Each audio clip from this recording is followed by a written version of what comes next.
At my grandson's birthday party, my son-in-law's mother stood up and said, "Thanks to everyone who's stood by us all these years, except for one old witch." "Thank you to everyone who's been with us all these years," my son-in-law's mother declared, her voice cutting through the festive chatter at my grandson's birthday party. Then came the dagger, except for one old witch. Every single eye in the room, it felt like, swiveled to me. My breath hitched. Shock, pure and hot, surged through me. But then, a strange, defiant laugh bubbled up. "This entire family," I shot back, my voice surprisingly steady, including you, "depends on that old witch." And that's when I did something that finally, made them see me, made them respect me. I'm 63, and I've learned to hear mechanical clocks tick. Not just tick, really. They speak. Over the years, you start to distinguish the voices of these small, living mechanisms. Edward's pocket watch, my late husband's, always sounded special. There was a particular warmth to its ticking, maybe because he'd carried it in his breast pocket for 25 years, or because the brass case had warmed from his body. Or maybe it was simply because it was his watch. I brought the magnifying glass closer to the mechanism, carefully turning a thin screwdriver.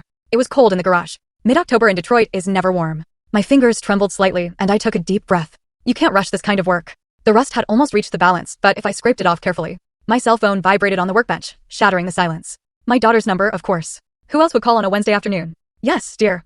I sighed, putting down my tools. "Mom, where are you?" "I've called you 3 times. Her voice was already laced with annoyance. "I'm at home, working." "Is something wrong?" "The garage has been my workshop, my sanctuary, since Edward passed. You promised to help me prepare for Finley's birthday. Did you forget?" I hadn't promised anything of the sort, but there was no point arguing. DRA demanded I come immediately.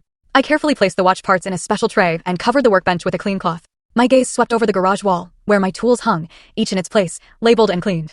A small kingdom of order, precision, consistency, attention to detail. I learned all of this at General Motors. For 25 years, I worked in industrial automation, setting up robotic systems on assembly lines. We worked with tolerances of thousandths of a millimeter. The reliability of every car depended on the accuracy of our settings. Now, I was applying those skills to old watches, from pocket watches to grandfather clocks. The tiny mechanisms required the same care and understanding as industrial robots, only in miniature. The garage had long since been abandoned. Edward's old Ford used to be parked there, but I sold it 8 years ago after he died. Since then, the garage has been my workshop. It was the only place where I could be myself. Judith Harlow, a former industrial automation specialist, not just DRA's mom or Finley's grandma. Throwing on a worn jacket, I locked the garage and headed for the bus stop. It was a shame my old Chevrolet had broken down 2 weeks ago, and I didn't have enough money to repair it. I would have had to ask my daughter, and that would have meant another lecture about my financial insolvency.